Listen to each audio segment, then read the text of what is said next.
The story starts off right away as a cynical piece of realistic fiction where Nick Carraway, our nice but overall reserved and boring narrator, moves to West Egg, next to a mysteriously rich man named Gatsby. Gatsby is in love with Daisy Buchanan, who happens to be Nick's cousin. Go figure. Throughout the novel, there are various allusions to the green light coming from the Buchanan's home, which ironically is across the way from Gatsby's house. This light, whether or not it's on or off, has full meaning or not, serves as a symbol for the relationship between Gatsby and Daisy. Scott Fitzgerald's novel is precisely cynical for the fact that everyone is in a relationship, if not more, that they shouldn't be. Tom, Daisy's elite racist of a husband, fools around with plain Jane Myrtle Wilson, who is married to a man that could have been beaten by a donkey in a comprehension test. Gatsby and Daisy's affair is wrong, not just because of their moral and legal aspects of it, but moreover, since everyone in the history knows Daisy is just going with whoever will give her security.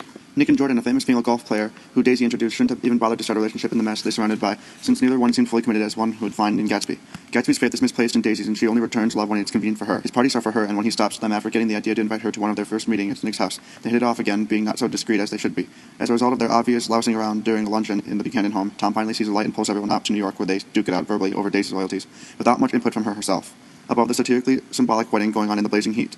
When they finally decide to head back to Long Island, Daisy butchers Myrtle, who didn't want to move away with her real husband, who finally had his own epiphany. Hey, my wife's cheating on me.